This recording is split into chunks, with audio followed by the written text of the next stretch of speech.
Smart Ideas est la bonne idée du jour. Elle est signée Jérémy Cognard, qui est le président et cofondateur d'AgriLoops, qui est avec nous en visioconférence. Bonjour, bienvenue. Vous l'avez fondé en 2016 avec Romain Vandamme. Et avec quelle idée? Dites-moi tout.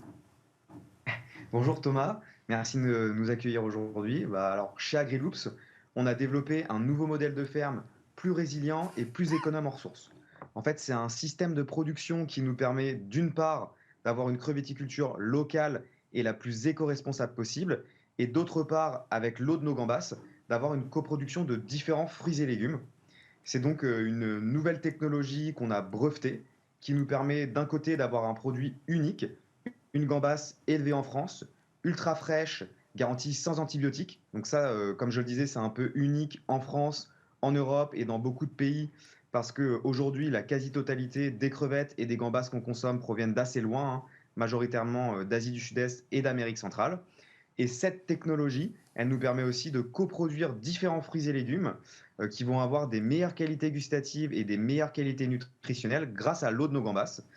Par exemple, là, c'est bientôt le début de la saison des tomates cerises. Et ben, nous, on va avoir une tomate cerise qui a plus de sucre, plus de vitamine C et plus de goût grâce à notre système de production. Ça vous a demandé combien de temps de recherche et développement? J'imagine qu'il y a eu des brevets déposés. En quoi c'est une innovation technologique?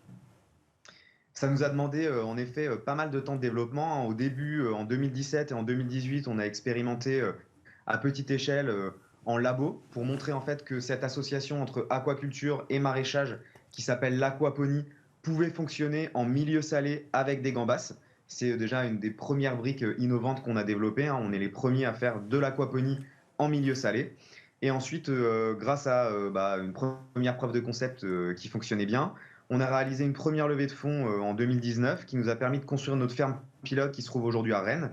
Et au sein de cette ferme pilote, on a vraiment finalisé le développement de notre technologie et on a réussi à montrer qu'on avait réussi à atteindre aujourd'hui des performances super satisfaisantes à la fois sur la partie aquacole et sur la partie maraîchage, et puis aussi à valider tous les aspects accès au marché.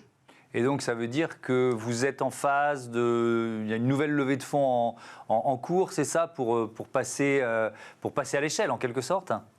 Exactement. Notre ferme pilote, c'était vraiment un outil qui continuait à être un outil de R&D. Et notre objectif maintenant, c'est de passer à une première étape commerciale, c'est-à-dire le lancement de la construction cette année de notre unité de production qui s'appelle Mangrove 1, qui va nous permettre de produire maintenant plusieurs dizaines de tonnes de gambas et de fruits et légumes par an. Et là, c'est un projet qui avance bien, hein. Il y a une levée de fonds qui est en train de se finaliser. On est soutenu par la BPI, par France Relance, pour mettre en place cette nouvelle ferme.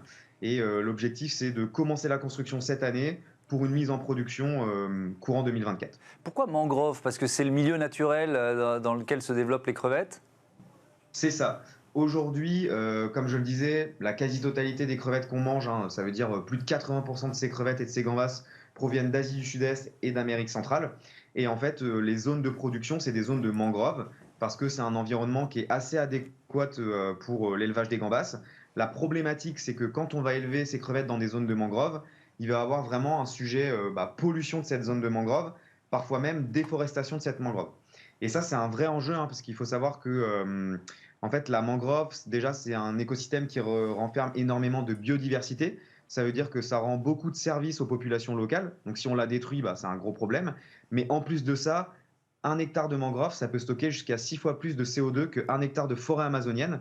Et donc, déforestation de cette mangrove, ça veut dire beaucoup de CO2 qui peuvent être rejetés dans l'atmosphère. Et ça, c'était aussi un enjeu auquel on voulait répondre avec notre alternative de production locale de gambas. Oui, et puis évidemment, le fait de les produire en France, il n'y a pas de déplacement, il n'y a pas de congélation aussi, ça c'est un enjeu. Ouais, c'est vrai. Le fait d'avoir une production locale, ça va nous permettre d'avoir une crevette qui va pas voyager des milliers de kilomètres avant d'arriver dans nos assiettes. Et en plus de ça, d'avoir une crevette qui est ultra fraîche, garantie jamais congelée. Et ça nous permet aussi d'avoir des meilleures qualités gustatives et des meilleures qualités nutritionnelles pour nos gambas aussi. Donc que ce soit pour notre production principale, nos gambas, mais aussi pour nos fruits et légumes, on a vraiment accès à notre technologie et notre modèle de ferme aussi sur le goût, parce que c'était important pour nous.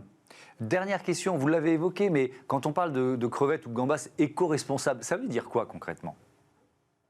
Nous, notre objectif, c'est d'avoir une crevette qui va avoir un impact le plus limité possible sur l'environnement. Comme je le disais, nous, notre objectif, c'est par exemple de ne pas avoir d'impact sur les mangroves, d'avoir une crevette qui est élevée localement, donc qui va voyager le moins possible, qui est élevée aussi sans antibiotiques, mais aussi qui est économe en ressources.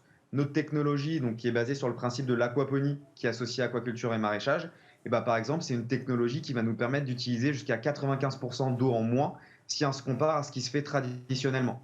Donc ça, c'est utiliser des intrants en moins, utiliser de l'eau en moins.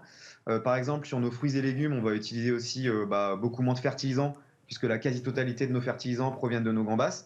Donc c'était vraiment cette logique-là, en fait, d'avoir quelque chose qui est le Merci. plus éco-responsable possible. Merci beaucoup Jérémy Cognard et bon vent à Agriloops. Je voudrais remercier Louise Perrin, assisté de Marie Villa à la production et à la programmation, Maxence Mogin au son et Axel et Angel Jean Girard à la réalisation. Salut.